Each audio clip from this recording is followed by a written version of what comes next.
श्री स्वामी समर्थ. आजच्या व्हिडिओमध्ये आपण पाहणार आहोत की स्वामी महाराजांचा प्रकट दिन कधी आहे आणि प्रकट दिनानिमित्त आपण कधीपासून सेवांना सुरुवात करू शकतो.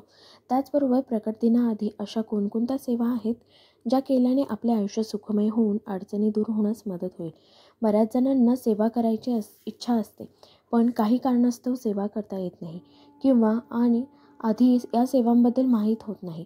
आपण 21 दिवसांची, 11 दिवसांची, 7 दिवसांची अशा सेवा करू शकतो. अगदी आपण 3ही दिवसांची सेवा करू शकतो.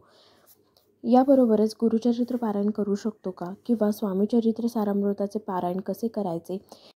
त्यासाठी काय काय करावे? संकल्पयुक्त सेवा कशी करू शकतो? या सर्व गोष्टींबद्दल या व्हिडिओमध्ये तुम्हाला माहिती दिली आहे. त्यामुळे व्हिडिओ शेवटपर्यंत नक्की पहा आणि शेअर पण करा. म्हणजे ज्यांना कोणाला ही माहिती हवी असेल त्यांना ती मिळेल. याचा फायदाही सगळ्यांना मिळावा हीच इच्छा. त्यामुळे जास्तीत जास्त लोकांना शेअर करा. यावर्षी स्वामी महाराजांचा प्रकट दिन जो आहे तो 10 एप्रिल 2024 रोजी आलेला आहे. गुढीपाडव्याच्या दुसऱ्याच दिवशी स्वामी समर्थ प्रकट दिन असतो हे आपल्याला सर्वांना माहीतच असेल. तर 10 एप्रिलला आपल्याला स्वामी समर्थ प्रकट दिन साजरा करायचा आहे. मग याच्या अगोदरपासून आपण कोणकोणत्या सेवा करू शकतो? तर बघा, प्रकट दिनाच्या दिवशी तर आपल्याला जास्तीत जास्त सेवा करायचीच आहे. पण त्याचबरोबर आपण 21 दिवस आधीपासून आपल्याला स्वामीचरित्र सारामृताची सेवा करायची आहे. ही आपण 21 दिवस, 11 दिवस, 7 दिवस अशी करू शकतो. म्हणजेच जर आपण 21 दिवसाचे पारायण करत असू तर आपल्याला रोज 1 ते 21 अध्याय रोज वाचायचे आहेत 21 दिवसांपर्यंत. म्हणजे जर तुम्ही 21 तारखेपासून सुरुवात केली, 21 मार्चपासून जर सुरुवात केली तर तुमचे 10 एप्रिलपर्यंत 21 दिवस पूर्ण होतील. तसेच तुम्ही 11 दिवस आणि 7 दिवसांचीही सेवा करू शकता. म्हणजेच 11 दिवस 1 ते 21 अध्याय वाचायचे किंवा 7 दिवस ज्यांना नाहीच जमत आहे त्यांनी 7 दिवसही करू शकता 1 ते 21 अध्याय रोज. किंवा तुम्ही 3 दिवसांचीही सेवा करू शकता. म्हणजेच 7-7-7 असे 21 अध्याय जर आहेत तर ते 3 दिवस 7-7-7 असे वाचायचे. म्हणजे असेही चालू शकतं. ज्यांना गुरुचरित्राचे पारायण करायचे आहे अशांनी 3 एप्रिल ते 9 एप्रिल या दिवसांमध्ये पारायण करावे. तसेच 10 तारखेला प्रकट दिनाच्या दिवशी तुमचे उद्यापनही होऊन जाईल. आणि याचबरोबर जर कोणाला सोपी सेवा करायची असेल तर तुम्ही फक्त स्वामी महाराजांचे जप करू शकता. श्री स्वामी समर्थ या मंत्राचा 11 माळी जप करू शकता. किंवा तुम्ही तारक मंत्र निशंक होई रे म्हणा, निर्भय होई रे म्हणा या मंत्राचा 11 वेळा म्हणू शकता. किंवा तुम्ही याचबरोबर 1 माळ जप, 1 तारक मंत्र आणि त्याचबरोबर 1 अध्याय, म्हणजे जर 21 अध्याय आहेत, जर तुम्हाला 21 दिवस करायचं असेल तर 1 माळ जप आणि 1 वेळेस तारक मंत्र आणि 1 अध्याय रोज असं तुम्ही 21 दिवसांपर्यंत वाचू शकता. आणि ज्यांना जमणार नसेल हे करायला, म्हणजे याला हार्डली 20 ते 25 मिनटं लागतील जास्तीत जास्त. आणि ज्यांना फक्त तारक मंत्र म्हणायचं आहे त्यांनी रोज 11 वेळेस तारक मंत्र म्हणावा. किंवा ज्यांना जप करायचा आहे फक्त श्री स्वामी समर्थ असं ज्यांना जप करायचा आहे त्यांनी 11 माळी जप करावा. किंवा ज्यांना फक्त अध्याय वाचायचे आहेत ते फक्त अध्याय वाचू शकतात. म्हणजे आपण कोणतीही सेवा करू शकतो. फक्त सेवा आपण कशी करतो आहोत याला महत्त्व आहे. आपण किती सेवा करतो आहोत, दिवसामधून किती वेळ अध्याय वाचतो आहोत, 3 वाचतो आहोत का सगळं पूर्ण पारायण करतो आहोत याला महत्त्व नाही आहे. ते आपण किती मनाने करतो आहोत, किती त्याच्यामध्ये आपला जीव ओततो आहोत हे महत्त्वाचं आहे. या सर्व सेवा तुम्ही संकल्पयुक्त करू शकता. संकल्प कसा करायचा? म्हणजेच आपल्या उजव्या हातावरती पाणी घ्यायचं आहे. पाण्यामध्ये थोडंसं अक्षता, हळदी कुंकू आणि 1 फूल ठेवायचं आहे. त्याचबरोबर आपल्याला आपलं नाव बोलायचं आहे. त्याच्यानंतर आपलं गोत्र बोलायचं आहे.